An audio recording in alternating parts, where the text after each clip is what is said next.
सापरा जी, प्रधानमंत्री का जवाब दीजिए।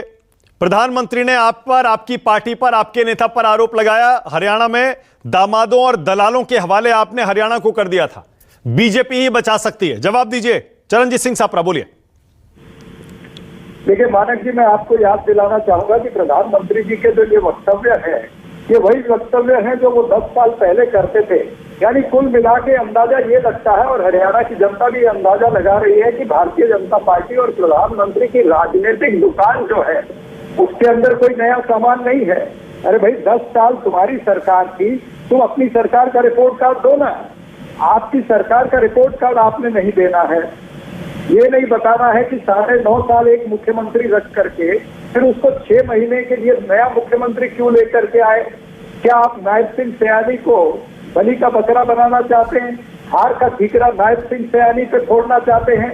और फिर देश के प्रधानमंत्री जब इतने ऊंचे प्लेटफॉर्म से जब बोल रहे थे तो उनको दरअसल हरियाणा के अंदर हरियाणा के किसानों से माफी मांगनी चाहिए थी, क्योंकि किसानों को जो उन्होंने वादा किया, जो एमएसपी की गारंटी देने का वादा या एमएसपी को कानूनी जामा पहनाने की बात जो उन्होंने कही थी, जो वादा किया था, उसको पूरा नहीं किया है। आज भी किसान जो है वो हरियाणा में वहां पर बॉर्डर पर बैठा हुआ आंदोलन कर रहा है, तो किसानों से माफी मांगनी चाहिए थी। आर्यन मिश्रा, जिसकी हत्या हुड़दंगियों ने की है, जो गौरक्षक अपने आप को कहते हैं, ऐसे हुड़दंगियों ने जो हत्या की है, उसके माता पिता से और हरियाणा से प्रधानमंत्री को माफी मांगनी चाहिए थी। प्रधानमंत्री को हरियाणा की जनता से इसलिए माफी मांगनी चाहिए थी क्योंकि पिछले 10 साल के अंदर हरियाणा में महंगाई बढ़ी, बेरोजगारी बढ़ी, क्राइम रेट बढ़ा है, महिला उत्पीड़न बढ़ा है, महिला खिलाड़ियों का उत्पीड़न सब लोगों ने देखा है, भ्रष्टाचार वहां पर बढ़ा है। तो ये तमाम सारी चीजों से ध्यान भटकाने के लिए प्रधानमंत्री जो है वो अपनी डायलॉगबाजी करना चाहते थे। प्रधानमंत्री क्यों नहीं बोले कंगना रनौत के ऊपर?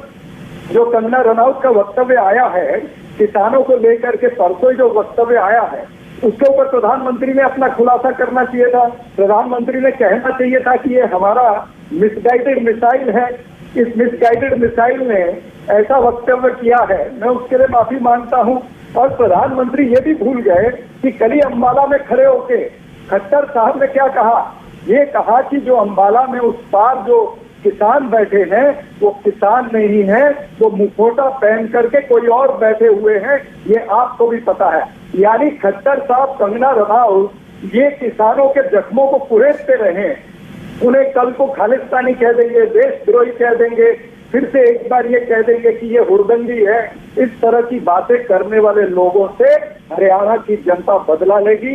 हरियाणा का किसान हो, हरियाणा का युवा हो, हरियाणा की महिला हो, हरियाणा का बुजुर्ग हो, इन्हें कोई विश्वास नहीं है भारतीय जनता पार्टी में। इसीलिए आपने देखा कि भारतीय जनता पार्टी की जो वोट है उसको छोड़ छोड़ के भाग रहे हैं। घरौंदा में इनके पन्ना प्रमुख भाग गए, पन्ना प्रमुख से लेकर के पूर्व मंत्री तक डूबते हुए जहाज को छोड़ करके भाग रहे हैं। ये भारतीय जनता पार्टी की वस्तु स्थिति है, जिसको प्रधानमंत्री छुपाने के लिए इस तरह का वक्तव्य कर रहे हैं, जो उनको नहीं करना चाहिए था, अपना रिपोर्ट कार्ड देना चाहिए था।